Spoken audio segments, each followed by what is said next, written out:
Assalamualaikum warahmatullahi wabarakatuh. Salam satu dodos. Semoga Anda diberikan kesehatan oleh Yang Maha Kuasa, dapat beraktivitas seperti biasanya dan tidak kurang suatu apapun. Kali ini saya menjelaskan kepada Anda permasalahan yang sering terjadi di kelapa sawit, yaitu bibit unggul versus bibit abal-abal atau mariles. Untuk itu mari kita bahas pada pokok permasalahan, yaitu antara bibit mariles dan bibit unggul.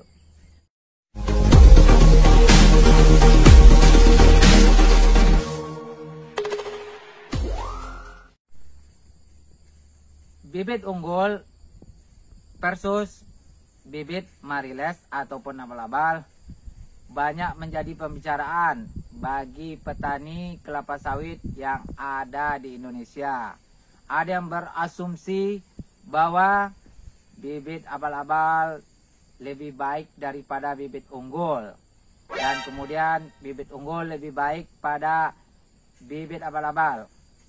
Untuk lebih jauh, jangan lupa Anda like, subscribe, serta tekan lonceng notifikasi pada video ini agar saya dapat menjadi lebih baik. Baiklah, kita akan masuk ke pembahasan bibit unggul vs bibit mariles. Dalam kita melakukan suatu pekerjaan pada kelapa sawit, pemupukan itu sangat penting dan sangat berguna sekali bagi kelapa sawit. Ada yang berasumsi bahwa bibit sawit abal-abal lebih menguntungkan daripada bibit unggul. Sebenarnya itu adalah salah.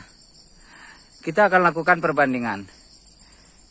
Jika bibit abal-abal kita lakukan pemupukannya secara akurat dan tepat, dan bibit unggul kita lakukan pemupukannya secara akurat dan tepat, yang pasti bahwa bibit unggul lebih banyak menghasilkan produksinya pada bibit abal-abal jika sama-sama melakukan pemupukan sangat rutin, yang abal-abal dan juga yang unggul, maka diperbandingkan akan lebih banyak menghasilkan bibit unggul daripada bibit abal-abal. Kemudian apabila bibit unggul setiap tahunnya melakukan peningkatan produksi, sedangkan bibit abal-abal setiap tahun dia akan berkurang produksinya. Apabila sudah berumur 10 tahun ke atas, maka bibit abal-abal produksi sawitnya akan semakin menipis. Dan bibit unggul apabila 10 tahun ke atas, produksinya akan semakin tinggi dan semakin baik. Nah, di sini kita harus mengetahui, jika kita melakukannya, satu contoh, yaitu bibit abal-abal dipupuk akan menghasilkan yang bagus. Kemudian bibit unggul tidak dipupuk, tidak menghasilkan produksi yang bagus. Itu adalah salah. Yang sebenarnya adalah jika bibit abal-abal tidak dilakukan pupuk, tidak menghasilkan produksi yang tidak bagus. Kalau bibit unggul dipupuk akan menghasilkan produksi lebih bagus lagi. Kemudian kita buat lagi perbandingan seperti ini. Bibit abal-abal tidak dipupuk dan bibit unggul juga tidak dipupuk. Kita lihat juga ada perbedaannya. Perbedaannya akan lebih tinggi hasilnya bibit unggul daripada bibit abal-abal. Jika sesama diberikan pupuk, bibit abal-abal juga dipupuk, bibit unggul juga dipupuk, maka hasilnya juga akan lebih tinggi bibit unggul. Kalau bibit abal-abal tidak dipupuk, dia tidak menghasilkan produksi yang tinggi kemudian bibit unggul tidak dipupuk, dia masih tetap bertahan menghasilkan produksi yang tinggi. Jadi teori tentang menggunakan bibit abal-abal adalah sangat baik, itu salah. Karena itu bukanlah bisa menjamin bahwa produksi dari kelapa sawit kita akan lebih baik. Dan kemudian ada yang berasumsi jika bibit abal-abal atau mariles dilakukan pemupukan yang tepat dan akurat, memang akan menghasilkan produksi, tetapi kita tidak bisa menjamin produksi itu berkelanjutan terus-menerus menjadi lebih baik untuk mengalahkan bibit unggul. Bibit unggul tetaplah unggul.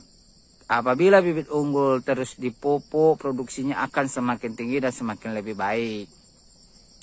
Jadi inilah bentuk suatu penyampaian yang saya sampaikan, diskusi yang saya berikan kepada Anda, bahwa bagaimanapun dan apapun mengenai tentang kelapa sawit ini, kesimpulannya adalah bibit unggul lebih baik daripada bibit mariles ataupun bibit abal-abal, dan produksi hasil dari bibit unggul lebih tinggi daripada bibit abal-abal, dan ketahanan bibit unggul lebih baik daripada bibit abal-abal atau mariles. Karena bibit unggul telah dilakukan riset penelitian di Balai Benih Penelitian Kelapa Sawit seperti PPKS, Asia Agri, dan lain-lain.